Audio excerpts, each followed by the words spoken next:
እንግዲህ ፎሎ ስራቸው ማድረጋችሁን ጥርት ያለ ነው። አትርሱ። ጥርት ኳሊቲውን የጠበቀ አሰራር ነው። ሁላችሁም ፎሎ እንዲቤቱ ትንሹና አባቴ ተመልከቱ። ሁላችሁም ተመልከቱ በደንብ አርጋችሁ ጋይስ ይታያችኋል። ባዶ ነው እጁ። በደንብ አርጋችሁ ተመልከቱ። 1008 በደንብ አርጋችሁ ማን ነው እድለኛው? ማን ሊሆን ይችላል? ወደ ላይ ቢዘውና እድለኛው ጠጋርገው ወደ ገልበጠው ጋይስ አስጠጋላቸው። አሳያቸው። ቆይ ያዛር ቆይ 1031 የሲኖትራኩ ባለቤት ይታያል። ሽሙ 1031 ቁጥር 1031 ቁጥር የሲኖትራኩ ባለቤት 1031 የሲኖትራኩ ባለቤት 31 ቁጥር የሲኖትራኩ ባለቤት ዋው ይለያል። ትንሹና አባት ይለያሉ። ሽሙ በደንብ ይውበላቸው። በምክንያት ነው 1031 1031 ቁጥር 1031 ቁጥር የሲኖትራኩ ባለቤት ትንሹና አባት የመኪና ቁብ ይለያሉ። 1030 ዋው አሁን ወደ 200,000 እንግዲህ ይሄ ወንድማችን ነው የሚያወጣልን። ተመልከቱ ሁላችሁም የ200,000 ደራሽ ይላል እዚህ ጋር የ200,000 ደራሽ ይዘህላቸውና ወደዛ ዙርላቸው። እዛኛው ቤት እያሳየን የ200,000 ደራሽ የ200,000 ደራሽ 200,000 ደራሽ ይታያል። ቤተሰብ 1055 ቁጥር 1055 ቁጥር እያያችሁ የ200,000 ደራሽ ሁለተኛውን 1055 ዋው ይለያል። 1055 ቁጥር 1055 ቁጥር ሶስተኛውን የሚያወጣው ነው። ይሄ ነው ትንሹና አባት ማለት ነው። ሶስተኛውን ዙር የሚያወጣልን የ100,000 ደራሽ የሚያወጣልን ይህ ወንድማችን ነው። የ100,000 ደራሽ ሶስተኛ ወይ 100,000 ብሩ ወጥቷል። 100,000 ወጣ። 100,000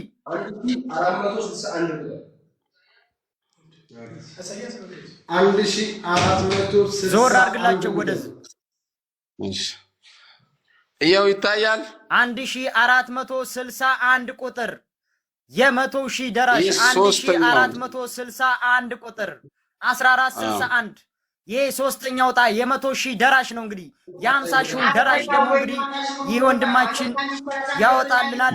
ሁላችሁም እዚህ ጋር ሆናችሁ እንግዲህ በስልክ እየተደወለ ሲያበስሯቸው የሚሰማ ይሆናል። ጋይስ የአራተኛው የ50,000 ብሩ እድለኛ የአራተኛው ደራሽ ና ሽሙ ይታያል። ይሄ የ1309 1309 ቁጥር 1309 ቁጥር የ50,000 ደራሽ ሆኗል። የ50,000 ብር እድለኛ ለሶስተኛው ለአራተኛው የሚሸለመው 50,000 ብር። ዋው ትንሽ ናት የመኪና ቁብ ይለያሉ የሚባለው በምክንያት ነው። ስራችን ተግባራችን ነው ብራዘር። ስራቸው ተግባራቸው ነው። በተግባር ነው እንግዲህ ስራን እያሳዩ ያሉት። ወጥተው የተቀመጡትን ቁጥሮች ሾፍ አድርግና ያን ነገር ወይ እስኪ እናንተ ከመጀመሪያ ጀምሮ የወጣው አንደኛ ዕጣ 1031 ቁጥር፣ ሁለተኛ ዕጣ 1055 ቁጥር፣ ሶስተኛ ዕጣ 1461 ቁጥር፣ አራተኛ ዕጣ ወይም የመጨረሻው 1309 ቁጥር። ወደ ሽማግሌዎች ሂድ አይደለም ጨርሻ ላይ ይሻላል። ደውሉ አሁን ይደወል።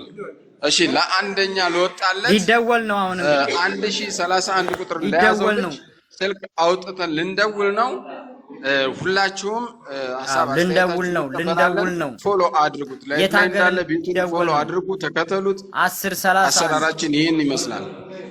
አሁን ልንደውል ነው ለእድለኛው። ሐሳብ አስተያየት መጨረሻ ላይ ትሰጣላችሁ።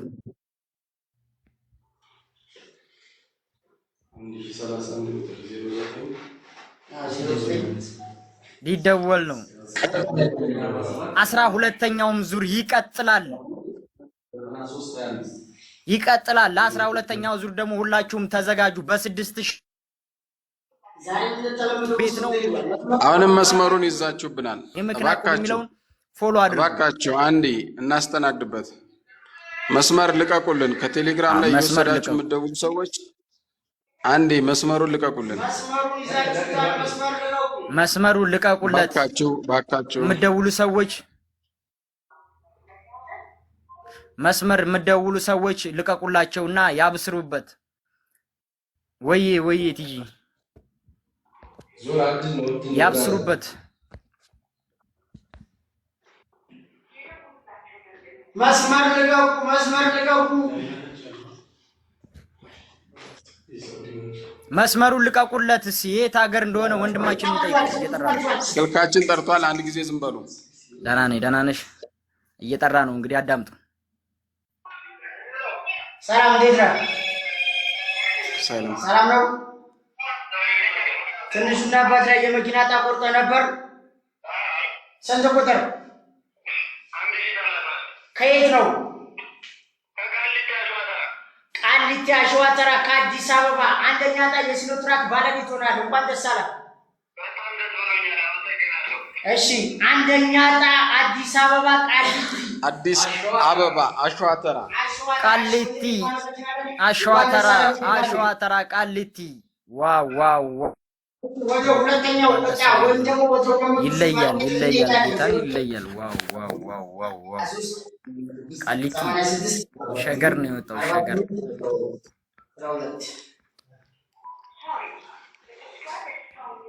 ስልኩ ዝግ ነው። የሁለተኛው ስልኩ ዝግ ነው። ሁለተኛ ጣየው ስልኩ ዝግ ነው።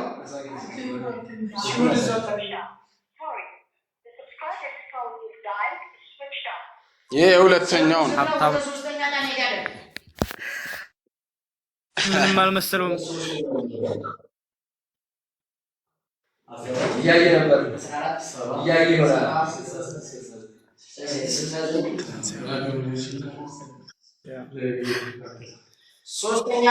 ከዚህ በላይ ደስታ ተደስቷል። ይበቃዋል።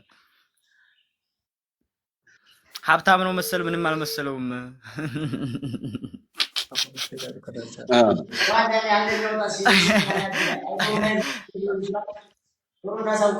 አንደኛው ሰዓት ብሎ ተናዱ ነው የሚሆነው።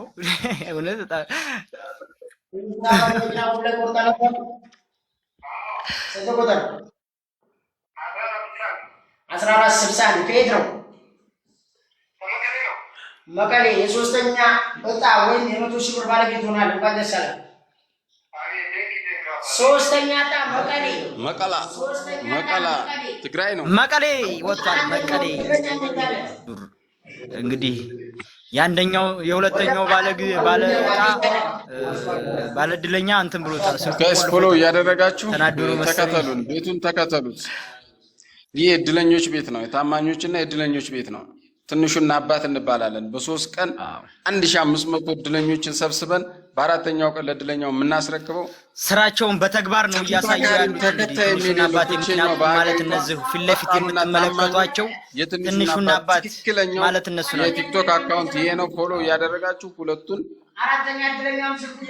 ኢትዮጵያ ላይ ፈርቀዳጆቹ ናቸው። ስልክ አላነሳለ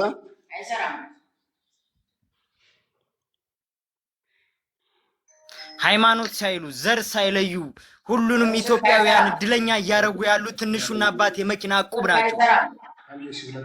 ሁለተኛው ላይ አንዴ ድጋሚ እንደሙልና የመጨረሻ አንዴ ሁለተኛው ትንሹና አባት ጋር ዘር ሃይማኖትነት የለ፣ ብሔርተኝነት የለ። ሁሉም ማንኛውም ኢትዮጵያዊ የሆነ ብቻ የትኛውም ሀገር ሆኖ መቁረጥ ይችላል።